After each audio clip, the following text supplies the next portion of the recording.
that's entertainment. You know, when you're a great fighter, a great entertainer in general, you want the person to say, when do I see that person again? When's he gonna play again? When's he gonna fight again? You know, you gotta be able, if you can't put in seats, you're gonna get fired. You know. Heavy fight. And I have Crawford winning this fight. Crawford's gonna win this fight doing something that nobody's done to Canelo. Okay. That's all I'm gonna say. And it didn't take me going to camp to know this. Okay. Weight gain. So Israel Majimov said that if Terence Crawford bulks up, that's gonna be the biggest mistake he can possibly make. And that's gonna hinder him from being victorious against Saul Canelo Alvarez. You know, fighters, pressure, right? Pressure's not being hit.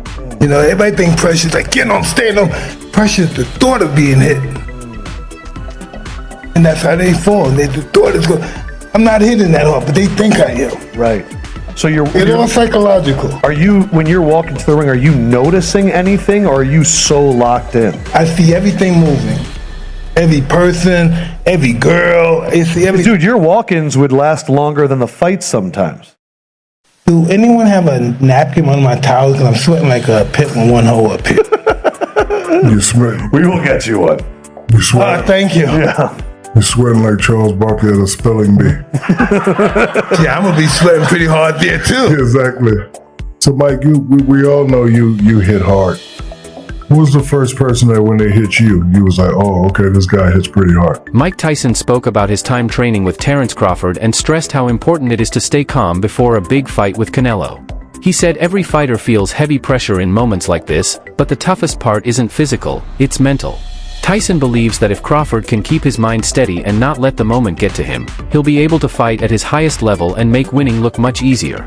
He did that to Canelo after, so to your point, can Crawford do the same? Coming up from 54 and 47, can he, or will that, throw off the catch and shoot? I was going to catch and shoot. Make me think. I'm not catching and shooting. We're catching it, resetting, and getting out of this range for a minute or two. My fight with Arrow, I came back to the corner. I had a look on my face, I guess. And my dad said, "What's wrong?" I said, "Nothing." Like, classic Sean, nothing. He said, "Sean, tell me what's wrong." I said, my legs are kind of tight. He said, "Your legs kind of tight." He looked behind him. He would always do this and look back at the other corner. I don't know why. He looked back at them. It was a habit, probably.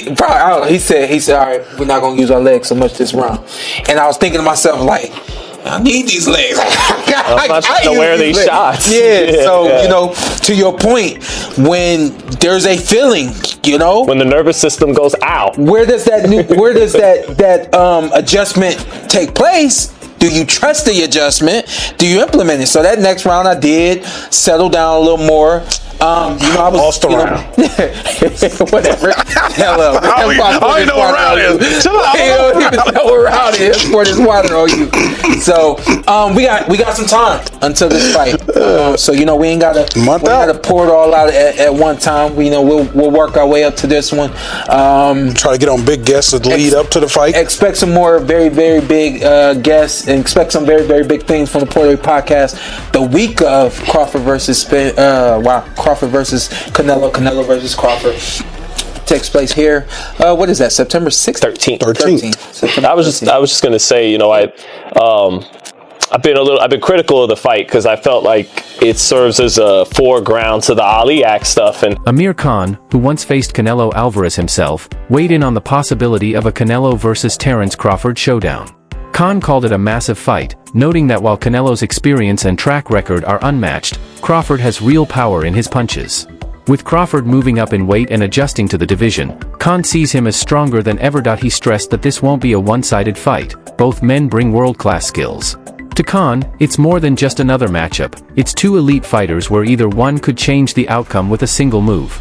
He praised Canelo's dominance at higher weights but warned that Crawford's ability to adapt and rise to challenges makes this a tough fight to call. He is successful September 13th, Las Vegas, Nevada, Allegiant Stadium, when he takes on another first ballot Hall of Famer, 4-division world champion, 2-time undisputed world champion, and reigning undisputed super middleweight world champion, Mexican superstar boxer Saul Canelo Alvarez, who is 63 wins, 2 losses, 2 draws, 39 wins by way of knockout. Terence Crawford had one fight at 154. that was against Israel Majimov, the WBA junior middleweight world champion, right? And since then, Terence Crawford has moved up now to 168 to challenge Canelo Alvarez, okay? And so prior to that, he spent 5 years at what? Welterweight. So the concern that people have for Terence Crawford, rightfully so, is that Terence Crawford will be 38 years of age 2 weeks after the fight. So he's 37, okay? Terence Crawford has one fight at 154. Prior to that, Terence Crawford has been competing, okay, since 2018 for the last 7 years at 147. Since June of 2018, he's been fighting at 147. His only fight outside of that division in the last 5 to 6 years was his fight against Israel Majimov at 154, which he won, unanimous decision. I thought he handily won, but people thought that he struggled. Israel Majimov is now 10 wins, 2 losses, 1 draw, 7 wins by way of knockout because he lost his last fight to Mexican superstar, WBC junior middleweight interim champion Virgil Ortiz Jr. There's a lot of talk about Crawford's age and his experience in the higher weight classes, especially as he gets older. At 38, by the time this fight happens, he's likely to feel the effects of age, which naturally bring a decline in speed, reflexes, and recovery. While Crawford did move up to 154 pounds to fight Israel Majimov, that one match hasn't convinced everyone that he's ready for a seasoned opponent like Canelo, who's fought at higher levels for years. In boxing, age isn't just a number. It affects a fighter's ability to keep up in the ring. Even though Crawford's skills are still sharp, his body might not bounce back as quickly as it once did. Many see this upcoming fight as his biggest challenge yet, not just because of the technical side, but also because of the physical and mental hurdles he'll need to overcome. The stakes are huge, and the opponent is one of the best. This all goes down on September 13th at Allegiant Stadium in Las Vegas. Crawford just revealed that they're currently working on making sure that the Omaha native doesn't end up like Jermell Charlo this coming September 13th when he faces Canelo Alvarez. Now this report comes from Boxing Scene, wherein it was just revealed by somebody from Crawford's camp that Terence Crawford is, quote, wary of repeating the mistake that former 154-pound champion Jermell Charlo made to a new weight limit without consideration of other factors. Boxing Scene further elaborated by saying that Crawford wants to retain his ability to fight with fluidity, maximizing the effectiveness of his power punches from both hands and ability to fight from a southpaw stance. With that said, Crawford's camp is now on full lockdown from the media or any sort of distraction up until fight week. Now, it's definitely worth considering that while it's Terence Crawford and his camp have made it clear that preparation is their top priority. They've studied Jermell Charlo's loss to Canelo and are determined not to repeat those mistakes. Crawford has been firm in saying, "I'm not Charlo," stressing that his style, discipline, and ring intelligence are on another level. His team's game plan focuses on smart movement, sharp precision, and controlled pacing rather than relying on raw power. The idea is to frustrate Canelo with defense, then strike with well-timed counters.